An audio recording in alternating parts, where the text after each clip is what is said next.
구원의 원리.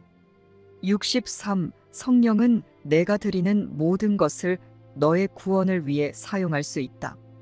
하지만 내가 쥐고 있는 것은 사용할 수 없다. 성령은 너의 용의 없이는 그것을 가져갈 수 없기 때문이다. 만약 그렇게 한다면 너는 성령이 너의 뜻을 꺾고 그것을 강탈해 갔다고 믿을 것이며, 따라서 그것들 없이 있는 것이 정녕 너의 뜻임을 배우지 못할 것이다. 그것을 전적인 용의로 드릴 필요는 없다. 내가 만약 그럴 수 있다면 성령이 필요 없을 것이다. 하지만 너는 그것을 혼자서 간직하기보다는 성령이 가져가기를 원하고, 무엇이 그 누구에게도 상실을 가져다 주지 않는지 모른다는 점을 인식해야 한다. 성령은 이것만은 필요로 한다. 내가 얻기 위해 아무도 이룰 수 없다는 아이디어에 이만큼은 덧붙일 필요가 있다. 그 이상은 필요 없다. 64. 이것이 구원에 필요한 유일한 원리이다. 내가 구원을 확고하고 흔들림 없이 믿거나 반대되는 어떤 믿음으로도 공격하지 말아야 할 필요는 없다. 너에게는 확고한 충성심이 없다. 그러나 구원받은 자에게는 구원이 필요 없음을 기억하라. 여전히 자기 자신에 맞서 분열되어 있는 자가 불가능하다고 여기는 것을 행하라고 너에게 청하는 것이 아니다. 이러한 마음 상태에서도 지혜를 찾을 수 있다는 약간의 믿음을 가져라. 너에게 다만 약간의 믿음만 요구된다는 사실에 감사하라.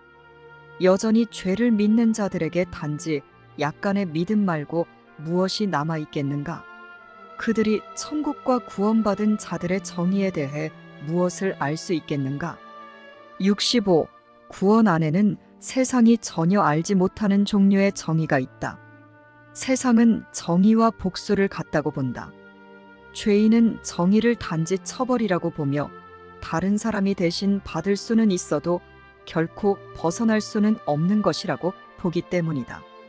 죄의 법칙에는 희생자가 필요하며 그것이 누구인지는 큰 차이가 없다. 그러나 그 대가는 반드시 죽음이어야 하며 반드시 치러져야 한다. 이것은 정의가 아니라 정신 이상이다. 하지만 사랑이 증오를 의미하고 죽음이 영혼과 무시간성과 생명에 대한 정복과 승리로 보이는 곳에서 과연 정의를 제정신으로 정의할 수 있겠는가? 66. 너는 정의에 대해 알지 못하지만 여전히 묻고 그 답을 배울 수 있다. 정의는 모든 것을 같은 식으로 바라본다. 한 사람이 가진 것을 다른 사람은 갖지 말아야 한다면 그것은 정의롭지 않다. 그것은 어떤 형식을 취하든 복수이기 때문이다. 정의는 희생을 요구하지 않는다. 모든 희생은 죄를 보존하고 간직하려고 치러지기 때문이다. 희생은 죄의 대가로 치러지지만 전체 대가는 아니다. 나머지 대가는 다른 사람에게서 걷어들여 내가 포기하지 않고 간직하려는 모든 것을 속죄하기 위한 작은 대가 옆에 나란히 놓인다. 따라서 내가 부분적으로 희생자로 보이지만 다른 누군가가 훨씬 더 큰 부분을 차지하는 희생자다. 치러야 할 전체 대가에서 그가 차지하는 부분이 더 크고 너의 부분은 적다. 눈이 멀어버린 정의는 지불받는 것에 만족할 뿐 누가 지불했는지는 신경 쓰지 않는다. 이것이 과연 정의일 수 있겠는가? 하느님은 이런 것에 대해 모르신다. 하지만 하느님은 정의에 대해서는 아주 잘 아신다. 하느님은 모든 이에게 공평하시기 때문이다. 67. 복수는 하느님의 마음에 이질적인 것이다. 하느님은 정의에 대해 아시기 때문이다. 정의로운 것은 공평한 것이지 복수하는 것이 아니다. 공평하면서 동시에 복수하는 것은 불가능하다. 각자는 다른 것과 모순되며 그것의 실제성을 부정하기 때문이다. 특별성이라는 것을 고안해낼 수 있는 마음을 가지고 성령의 정의를 공유하는 것은 불가능하다. 성령이 누군가를 그가 지은 죄가 아닌 그가 지었다고 생각하는 죄 때문에 정죄한다면 과연 성령을 정의롭다고 할 수 있겠는가? 그리고 성령이 처벌이라는 아이디어에 사로잡힌 자에게 혼자 힘으로 그 아이디어를 포기하고 참이 아님을 지각하라고 요구한다면 과연 그것을 정의라고 할 수 있겠는가? 죄가 의미 있다고 믿고 있는 자가 성령의 정의를 이해하는 것은 아주 어렵다. 68. 그는 분명 성령이 자신처럼 혼동하며 따라서 정의에 대한 자신의 믿음이 불러올 복수를 피할 수 없다고 믿을 것이다. 따라서 그는 성령을 두려워하면서 성령 안에서 하느님의 분노를 지각한다. 그는 하느님의 진노한 손이 천국의 불에서 떼어낸 번개를 가지고 성령이 자신을 쳐 죽이지 않을 것이라고 신뢰할 수도 없다. 그는 천국이 지옥이라고 믿으면서 사랑을 두려워한다. 그는 자신이 죄를 지은 적이 없다는 말을 들으면 짙은 의욕에 빠져서 두려움에 떤다. 그의 세상은 죄의 안정성에 의존한다. 그는 자신이 이해하고 사랑하는 복수보다는 하느님이 정의라고 아시는 것의 위협이 자신과 자신의 세상에 더 파괴적이라고 지각한다. 69. 따라서 그는 죄를 잃는 것이야말로 저주라고 생각한다. 그래서 성령이 마치 자신에 대한 하느님의 복수를 실행에 옮기려고 구원자이자 친구로 위장해서 사악한 계략과 속임수로 저 위에서 파견된 지옥의 메신저라도 되는 양 성령에게서 도망친다. 그에게 성령은 단지 천사의 망토로 위장한 악마가 아니겠는가? 성령이 그에게 주려는 탈출구는 단지 천국문처럼 보이는 지옥문이 아니겠는가? 70. 그는 처벌을 요구하지만 그의 내면에는 그가 전적으로 결백함을 아는 재판관이 있다. 정의는 그러한 자를 처벌할 수 없다. 성령은 정의 안에서 그를 석방하고 그가 받아 마땅한 그 모든 영광을 그에게 돌릴 수밖에 없다. 그것은 그가 공평하지 않은 탓에 자신이 결백하다는 것을 이해하지 못하여 자신에게 부정했던 것이다. 죄인들은 사랑을 이해할 수 없다. 그들은 정의가 사랑에서 떨어져 나와 다른 무언가를 나타낸다고 생각하기 때문이다. 70일 따라서 그들은 사랑을 약한 것으로, 복수를 강한 것으로 지각한다. 사랑은 판단이 그 곁을 떠났을 때 패배했으며 자신을 처벌해서 구해주기에는 너무도 약하기 때문이다. 반면에 사랑이 없는 복수는 사랑에서 분리되고 떨어져 나감으로써 힘을 얻었다. 사랑이 정의와 활력과 구해줄 힘도 없이 속수무책으로 무력하게 서 있는 동안 이제 복수 말고 무엇이 그들을 돕고 구해줄 수 있겠는가? 이 모든 것이 참이라고 생각하는 너에게 사랑이 무엇을 요청할 수 있겠는가? 정의와 사랑 안에 있는 성령이 과연 내가 줄 것을 많이 갖고 있다는 혼동을 믿을 수 있겠는가? 너에게 성령을 대단히 신뢰하라고 요청하는 것이 아니다.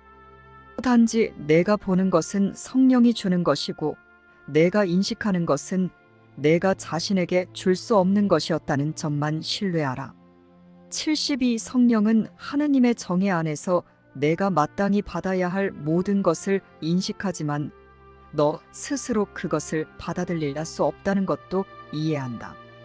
성령의 특별한 기능은 결백한 자들이 받아 마땅한 선물을 너에게 건네주는 것이다. 그렇게 내가 받아들이는 모든 선물은 너뿐만 아니라 성령에게도 기쁨을 안겨준다. 성령은 내가 받아들이는 선물 하나하나가 천국을 더욱 풍요롭게 만든다는 것을 안다. 사랑스러운 정의가 하느님 아들의 몫으로 알고 있는 것을 그가 받을 때 하느님이 크게 기뻐하신다. 사랑과 정의는 다르지 않다. 사랑과 정의는 똑같기에 자비가 하느님의 오른편에 서서 하느님의 아들에게 자신의 죄를 용서할 권능을 준다. 73. 모든 것을 받을 자격이 있는 그에게 어찌 무엇인들 주지 않을 수 있겠는가? 만약 주지 않는다면 그것은 정녕 그의 내면에 있는 그 모든 거룩함을 정의롭지 못하고 불공평하게 대하는 것이리라. 그가 그것을 아무리 인식하지 못하더라도 말이다. 하느님은 정의롭지 못함에 대해서는 아무것도 모르신다. 하느님은 당신의 아들을 죽이려 들면서 그의 가치를 전혀 볼 수 없는 자들이 그를 판단하도록 허락하지 않으신다. 그들이 아들을 위해 증언할 어떤 정직한 증인을 소환할 수 있겠는가? 그의 생명을 빼앗기 위해서가 아니라 그를 위해 탄원하려고 올 자가 과연 누가 있겠는가? 너는 그에게 어떤 정의도 부여하지 않을 것이다. 하지만 하느님은 사랑하는 아들에게 정의가 이루어지도록 보장하셔서 복수가 그의 합당한 몫이라고 믿으면서 내가 그에게 가하려는 그 모든 불공평함으로부터 보호하실 것이다. 74. 특별성은 죄의 대가가 치러지는 한 누가 그 대가를 치르는지에 대해서는 신경을 쓰지 않듯이 성령은 결백함이 목격되고 인식되는 한마침내 누가 결백함을 바라보는지에 대해 관심을 두지 않는다. 진정으로 본다면 단 한 명의 증인으로도 충분하기 때문이다. 단순한 정의는 더 이상 요구하지 않는다. 성령은 각 사람에게 정의가 사랑에게 돌아와 그곳에서 충족되도록 바로 그 한 명의 증인이 될 것인지 묻는다. 성령이 정해주는 각각의 특별한 기능은 단지 이것, 즉 사랑과 정의는 분리되어 있지 않음을 각 사람이 배우도록 돕기 위한 것이다. 그리고 사랑과 정의는 서로 연합함으로써 둘 다 강화된다. 사랑 없는 정의는 편협하고 약하다. 그리고 정의 없는 사랑은 불가능하다. 사랑은 공평하며 원인 없이 징벌할 수 없기 때문이다. 과연 어떤 원인이 있어 결백한 자에 대한 공격을 정당화할 수 있겠는가? 따라서 사랑은 복수가 아닌 정의로 실수를 교정한다. 결백한 자에게 복수하는 것은 정의롭지 않은 것이기 때문이다. 75. 하느님의 아들에게 복수하는 것은 결코 정당한 근거가 없음을 이해한다면 너는 사랑과 정의 둘 다의 권능에 대한 완벽한 증인이 될 수 있다. 모든 상황에서 이것이 참임을 지각할 필요는 없다. 또한 내가 세상에서 하는 경험에 기댈 필요도 없다. 그런 경험은 단지 너의 내면에서 정말로 일어나고 있는 그 모든 것의 그림자에 불과하다. 너에게 필요한 이해는 너에게서 나오지 않고 더 큰 자아로부터 나온다. 그 자아는 너무도 위대하고 거룩해서 자신의 결백함을 의심할 수 없다. 너의 특별한 기능은 너의 결백함을 공유하는 자아에게 너를 향해 미소 지어 달라는 요청이다. 그 자아의 이해가 곧 너의 이해가 될 것이다. 이로써 성령의 특별한 기능이 완수되었다. 하느님의 아들은 그의 죄가 아닌 그의 죄 없음에 대한 증인을 찾았다. 내가 단순한 정의를 받기 위해 성령께 드려야 할 것은 얼마나 적은지. 76. 공정함이 없다면 정의는 없다. 특별성이 어찌 정의로울 수 있겠는가? 판단하지 말라. 너 또한 비참한 죄인이라서가 아니라 너는 판단할 수 없기 때문이다. 정의는 모든 이에게 똑같다는 것을 특별한 자들이 어떻게 정말로 이해할 수 있겠는가? 한 사람에게 주기 위해 다른 사람에게서 빼앗는 것은 두 사람 모두에게 불이일 것이다. 성령의 눈에 그들은 동등하기 때문이다. 그들의 아버지는 두 사람 모두에게 똑같은 유산을 주셨다.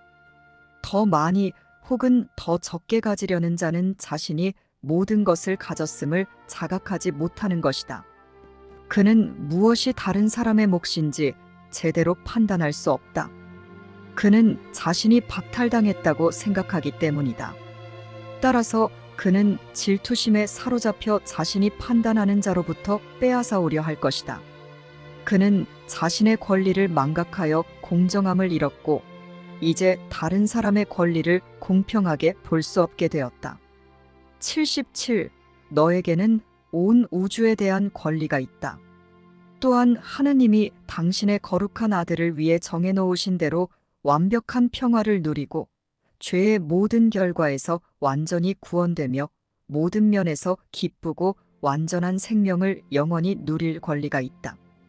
이것이 바로 천국이 아는 유일한 정의이며 성령이 땅에 가져다 주는 모든 것이다. 너의 특별한 기능은 다른 무엇도 아닌 완벽한 정의만이 너를 위해 승리할 것임을 보여준다.